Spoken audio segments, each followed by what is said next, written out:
तर मित्रांनो नमस्कार. विनोदोगातलीही तुटेना या मालिकेच्या येणाऱ्या भागांमध्ये आपल्याला जबरदस्त असा ट्विस्ट बघायला मिळणार आहे.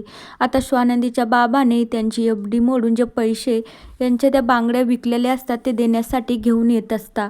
पण जसं काही अंशुमन आणि त्या मल्लिकाला कळतं ना, तसंच लगेच ते गुंडे पाठवून त्याला मारत असता आणि त्याच्याकडचे पैसे घेऊन येत असता.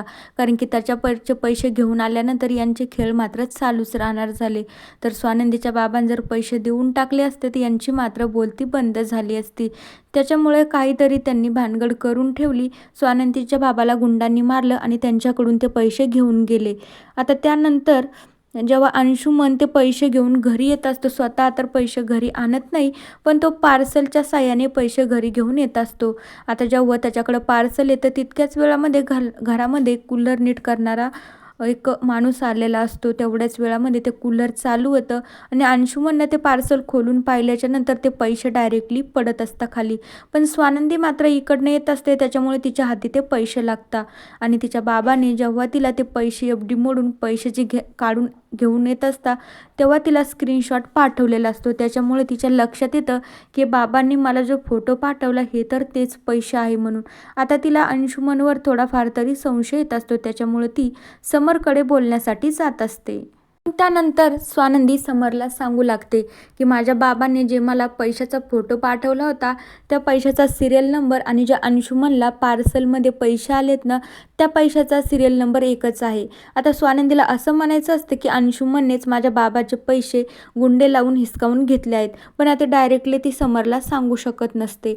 पण त्यावेळी समरला पण समजतं. त्यावेळी समर म्हणू लागतो, तुम्ही काय बोलताय, काही पण माझ्या भावाबद्दल बोलताय, मी ऐकून घेतो म्हणून बोलताय काय? माझ्या भावावर माझा पूर्ण विश्वास आहे, तुम्ही हे काहीच बोलू शकत नाही. पण स्वानंदीला कुठे राहतं, तिला तिच्या बाबाची खूप काळजी असते. तिला वाटत असतं की यांचे मला पायी पैसे द्यायचे होते, पण माझ्या बाबाने त्यांची एफ.डी मोडून त्यांनी डायरेक्टली पैसे देण्याचं ठरवलं, तर यांनी काहीतरी घोळ घालून ठेवला. त्याच्यामुळे तिला खूप काळजी वाटत असते. त्यामुळे मग ती समरला तरीही म्हणतच असते की मला असं वाटतंय या बाबतीत आपण एकदा अंशुमनशी बोलून घ्यावं. त्यावेळी समर तर स्वानंदीवर खूप चिडलेला असतो, तरी पण तो नारायणला अंशुमनला आवाज देण्यासाठी सांगत असतो. आता जेव्हा अंशुमन त्यांच्याकडे येईल तेव्हाच त्यांना खरं काय तर कळेल.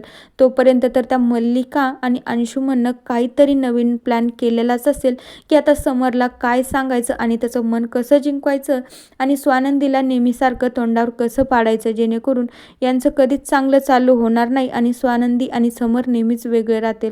त्यांना फक्त आदिराला परत यांच्या घरी घेऊन यायचं असतं, कारण की त्या गरिबांच्या घरी आदिराला लावू द्यायचं नसतं. म्हणूनच मल्लिकाचा हा सगळा प्लॅन असतो.